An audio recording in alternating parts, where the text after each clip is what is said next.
Welcome back to Moby Dick. We've got Chapter 30, The Pipe. It is a 3-paragraph chapter, and given that it is so short, this will be a short reverie on what it might be about.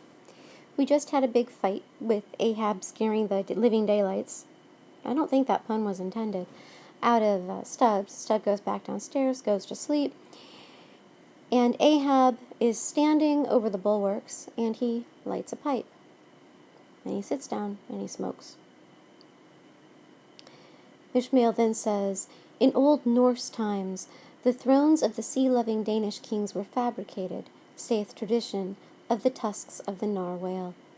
How could one look at Ahab then, seated on that tripod of bones, without bethinking him of the royalty it symbolized? For a Khan of the plank, and a king of the sea, and a great lord of Leviathans was Ahab." Some moments passed, during which the thick vapor came from his mouth in quick and constant puffs, which blew back again into his face. "How now," he soliloquized at last, withdrawing the tube. "This smoking no longer soothes. Oh, my pipe, hard must it go with me if thy charm be gone."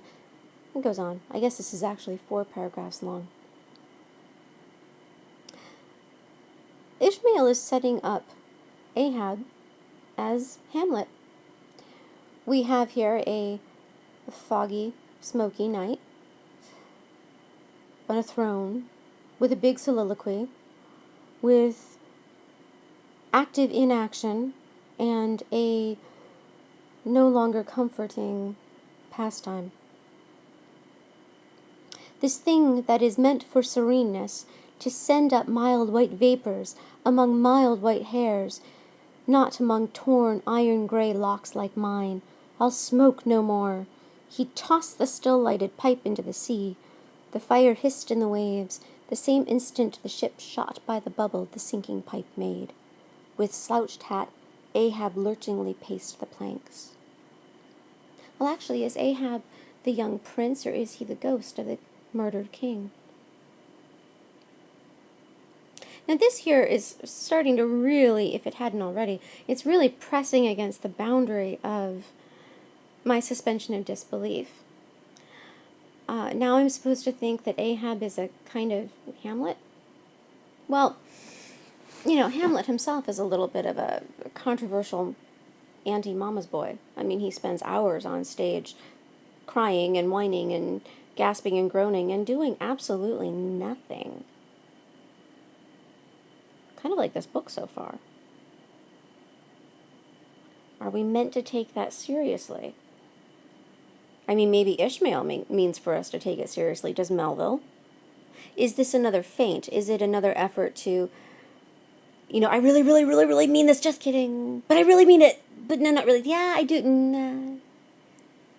I don't know. Sometimes things that we try to talk about mean so much to us that we can't dare share how important they really are. We laugh them off, we shrug them off, we diminish them, we minimize them, when actually they're the most important of all.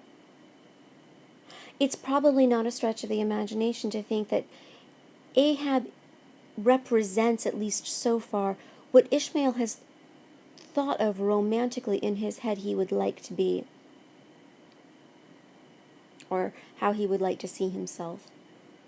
Old and wise and brave and not needing anyone or anything, open and free in this wild ocean of simple, honest life.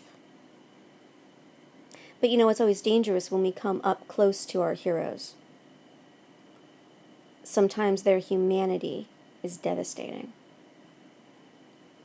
Is that what Ahab lost? Not his humanity, but his hero.